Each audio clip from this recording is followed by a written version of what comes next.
The art of winning is one of the hardest accomplishments a driver can earn at NASCAR's highest level. A driver needs to have one of the strongest cars, fastest teams, and best strategy with a little bit of luck in between. Sure, there have been hundreds of drivers to reach victory lane, but that is only a handful compared to how many have started in a NASCAR event.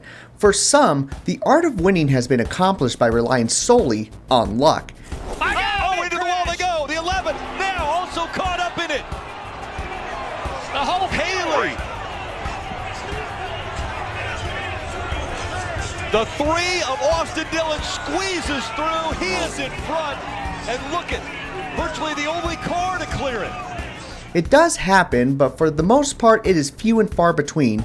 But what if I told you that there has been a driver who has been able to score most of his victories relying on the sole component of luck? Half of his Xfinity Series wins have relied on this, and all of his Cup Series wins as well.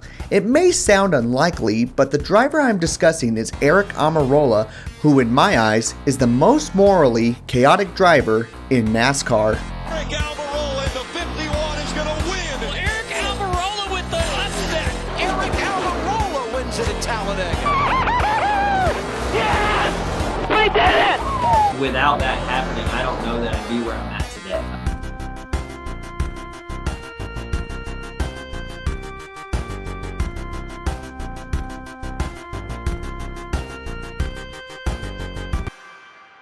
In the early 2000s, Aric Almirola would make a name for himself by his major success in the World Karting Association and Modifieds. This allowed him to receive an opportunity to be part of the NASCAR's diversity program in 2004, with Joe Gibbs Racing being the team to pick him up as their developmental driver. Aric Almirola would run for Joe Gibbs Racing in a selected number of events in both 2006 and 2007.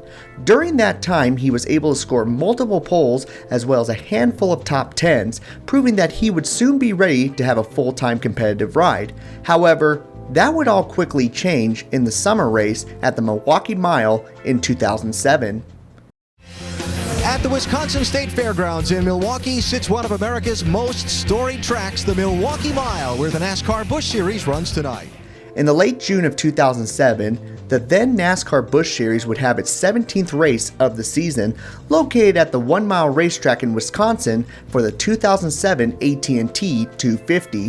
One driver that was scheduled to run the race would be Denny Hamlin, a driver that was running both the Busch Series race and Cup Series race on the same weekend. This was especially important as the Cup Series race was being held on the other side of the country at Sonoma Raceway. This meant that someone would have to practice and qualify the car, and that was Aric Almirola. Almirola proved to everyone that the car had plenty of speed as he was able to put the number 20 Rockwell Automation car at the top of the leaderboard on speed, meaning that Denny Hamlin was going to start the race with an absolute rocket. Except there was one big issue. Normally you get breaking news shots from the helicopter, but here's a breaking news shot of the helicopter. That's Denny Hamlin. His helicopter circling the racetrack trying to get him here from Sonoma, but apparently there are cars parked in the helipad landing spot, and he can't land yet. So he may or may not make it here in time to start the race. Aric Almirola qualified the car. The drama builds. I believe I'd land on the front straightaway and take the problems later. Yes, you would, Captain Wallace. I don't see a helicopter still circling. What do you think? You gonna make it? Oh, he's on the ground somewhere. He's hiding out somewhere. He's just kind of teasing us, man. He'll be here in a minute. Well, watching for Denny Hamlin to come up and get in that 20 car that Aric Almirola qualified on the pole. If Hamlin makes it in time, he will start at the back of the field, and that will be some kind of fun to watch. Yeah, Aric Almirola is going to drive that car, and I tell you what, he's going to do good in it too. He's practiced it, he's qualified, he's familiar with it. Leave him in that car is the right decision. You know, Hamlin's just too late. He'd get in the car and he wouldn't drive good. He'd be frustrated and mad probably from the helicopter ride and all that mess.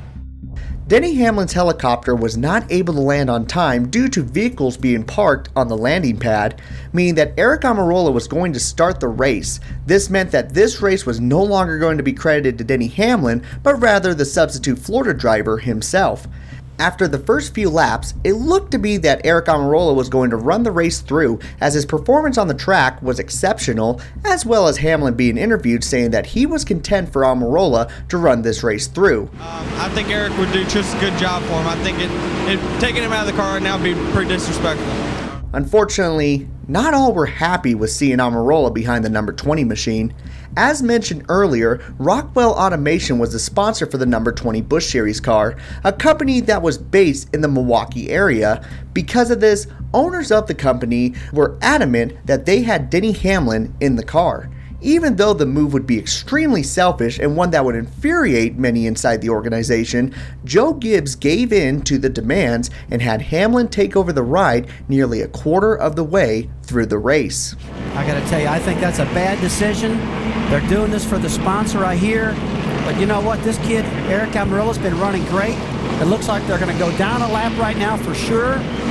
I don't like this. This whole thing is a real tough deal. This greatly upset the then 28-year-old, who would hop out of the race car and walk away in absolute disgust. Being swapped out of a pole position car prior to the race is one thing, but to be taken out of a car solely due to the fact that sponsorship wanted a certain driver to win the race, that had to be extremely painful as a driver.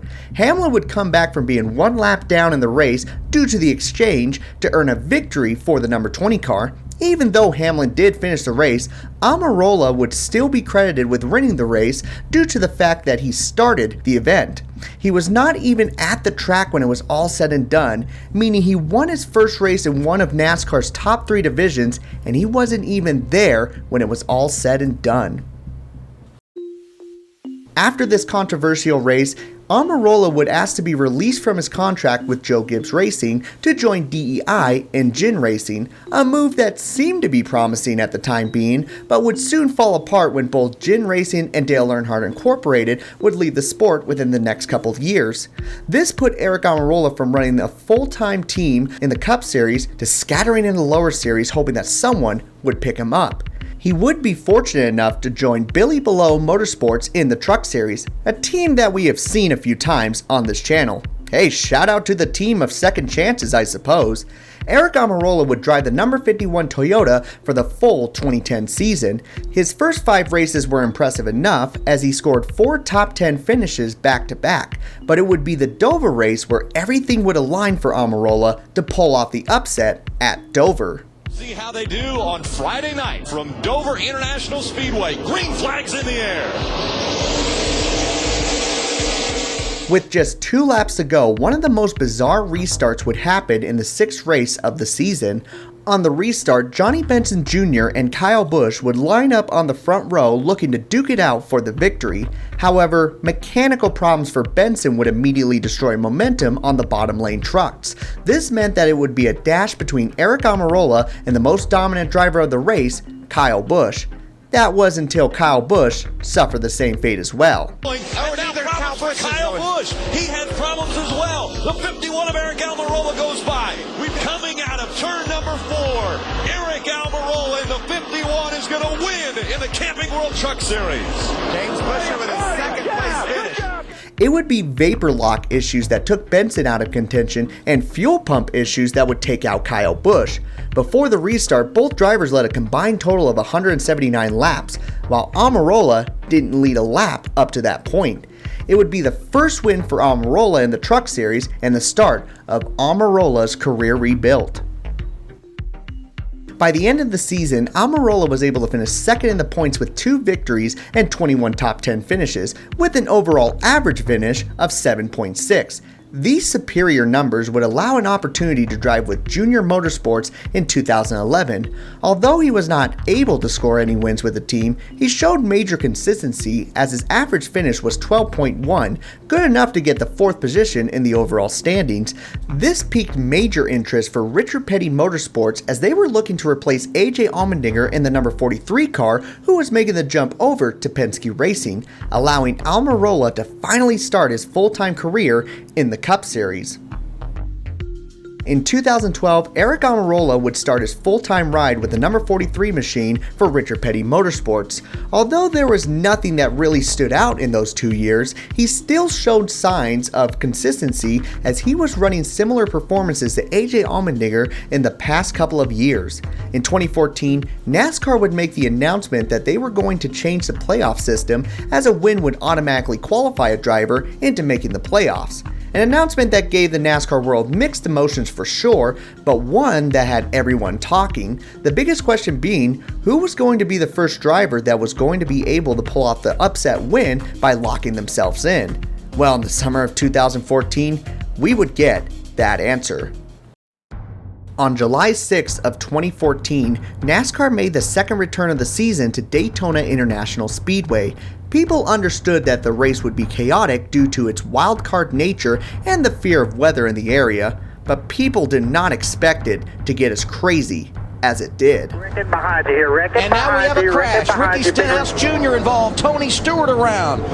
And that's Dale Earnhardt Jr. through the infield grass. Carl Edwards has some damage. Oh, here we go. Got trouble. That's Casey Kane that goes sideways. Joey Logano nowhere to go. Oh, my. Half the field is gone.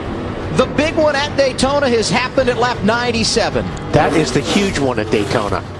Within the first 250 miles of the race, NASCAR fans would experience rain delays as well as two big ones that took out a majority of the field. The second being so large that the announcers would change the name of the crash to the huge one at Daytona. With all the pandemonium happening around the racetrack, one car that was surviving it all was Aric Almirola in the number 43. With a restart happening with 55 laps to go, many knew that the rainstorms were going to come before the race would reach its conclusion, meaning whoever would be up front would win the race.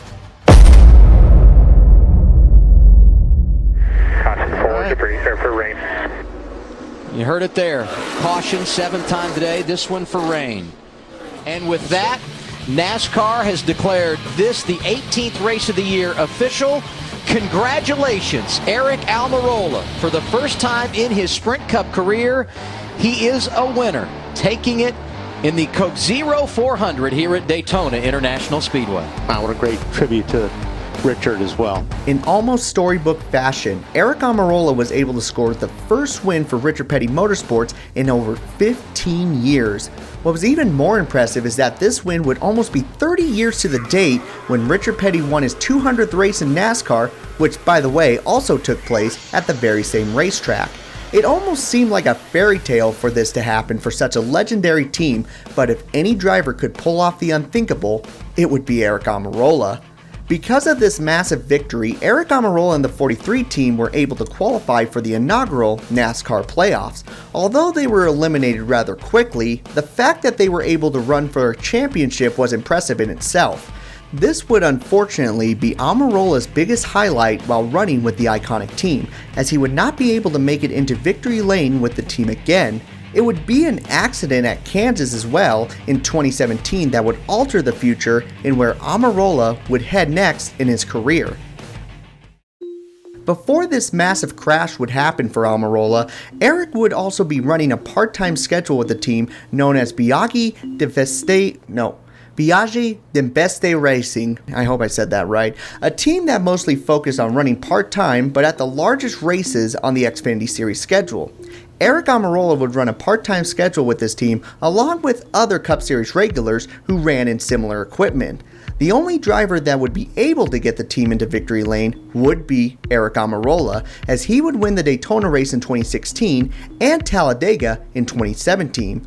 The team itself was not planning to expand anytime soon, so at the moment it felt more like a pride booster for the Cup Series regulars, but that would quickly change when an announcement would be made that the team partnered with a top-tier Cup Series team. On October 23rd of 2017, Biaggi d'Investe Racing would partner with Stewart-Haas Racing for the Xfinity Series, meaning there would be an alliance with this small team. Stewart-Haas Racing was looking to replace Danica Patrick in the number 10 car, as she felt like the time to retire was in 2017. Also, she had sponsorship issues and finishing issues, but yeah, it was mostly due to the fact that she wanted to retire.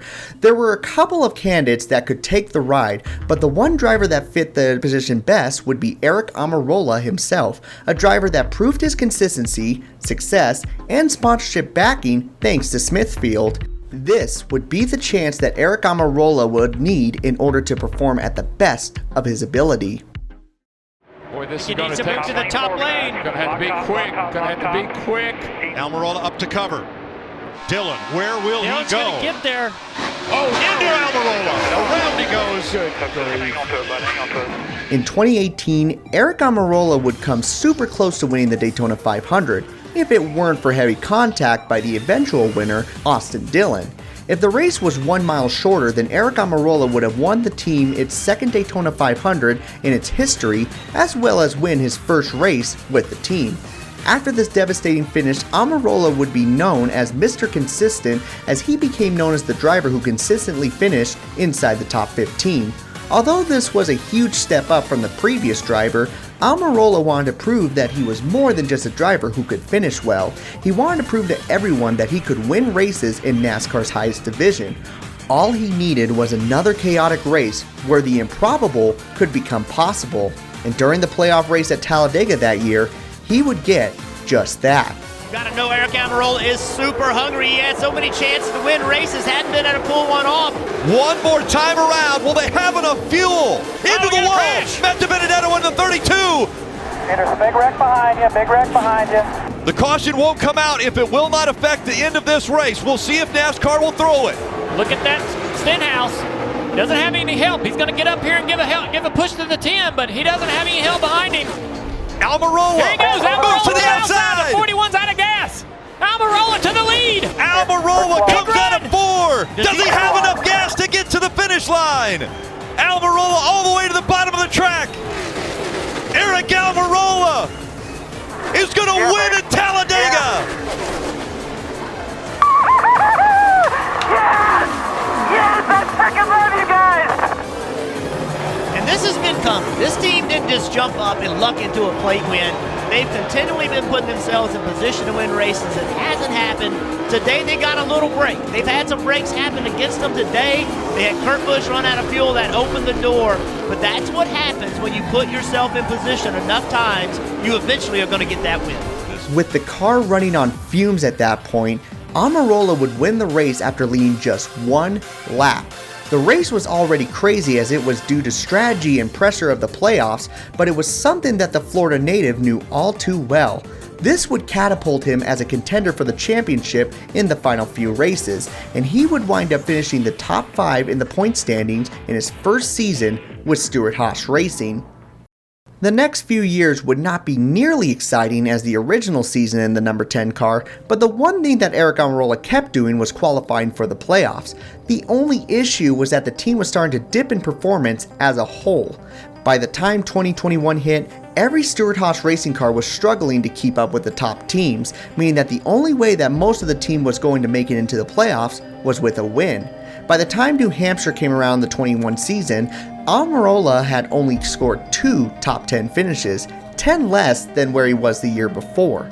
The team had a stronger car than usual arriving at the 1 mile racetrack, but there were other cars in the race that were faster than the number 10. Even though the car had the capability to finish in the top 5, they would need an honest miracle to be able to pull off the victory. It's really good, just be easy here. Oh, we got a car on the wall. That's 2 cars. Truex. It's raining. Raining in turn 1. It all of a sudden just started raining really quickly in turn 1. Bunch of the leaders had trouble. Bunch of the guys up front. Running up against darkness here. Whether we can get a full 301 in is left to be seen. And Dylan, do not count out Aric Almirola yet. Mike Bugaravich is on top of the pit box, cheering him on every lap, telling him you're faster than the 2, you are better than the 12, you can go get these guys. And Jeff, I would say with the playoff sitting right in front of the 10 and your crew chief cheering you on, I mean, look, Brad Keselowski in second is right in front of him. I think they can see the win. What would he do to make it happen? Back into the corner, trying to do everything to hold off the 10. It may not be enough. Oh, now Aric can drive it in the corner. Just overdrive it, slide up in front of Blaney right here. There you go. So well done by Aric Almirola. And on the NASCAR said it. 10 to go this time by there, Junior. 10 to go. 10 to go. Hit your mark. Smooth and smart. Let's remind everybody, that's 10 laps regardless. Green, yellow, doesn't matter. No overtimes. We are going to run 10 more laps in any flag condition to end this race. Team, this is going to put Aric Almirola into the playoffs. If he can make it through turns 3 and 4, he's got lap cars in front, but the lead is a little bit too big for Christopher Bell. Aric Almirola with the upset at New Hampshire. Yes, yes, yes, yes! Oh, God. That is awesome. As fate would have it, the planets aligned for Almirola to get his most recent win in the NASCAR Cup Series. With pop-up showers coming out of nowhere, long weather delays, and insane pit strategies, the more calm racetrack of New Hampshire Motor Speedway wound up being the craziest race of the 2021 season, with its ultimate climax at the end with the race ending 7 laps earlier than the scheduled distance. This decision was due to lack of visibility around the racetrack, and since the track didn't have any lights, there was no way that the race could continue. If they ran the whole distance, then Christopher Bell would have been able to pass Almirola for the victory, but as luck would have it, NASCAR decided to play towards Almirola and Stewart-Haas Racing's favor, locking the team into the playoffs for the 4th time in a row. It has been almost 2 years since this amazing victory for the 3-time Cup Series winner, and it feels like chaos has stayed with Aric Almirola the entire time. Even though he hasn't been close to victory, the rumors on whether or not the 39-year-old will retire tends to bounce back and forth. If he decides to hang up the fire suit, he won't have anything to be ashamed of, as his career has shown many highlights through his time. As far as placement goes on our alignment chart, Aric Almirola should go in morally chaotic tier, as even though he wins in the most chaotic circumstances, they have always been within the rules and have never negatively affected others in the process. Regardless of how fans or teams feel about the ways that Aric Almirola has been able to score his wins, there is one thing for sure. It doesn't matter if he is with a team who hasn't won in years. It doesn't matter if he runs out of fuel. It doesn't matter if the team has never scored a victory in its history before he steps in. Or hell, even if he is in the car when it's all said and done, when Aric Almirola is in a race, there's no telling when he will be able to sneak away with the victory.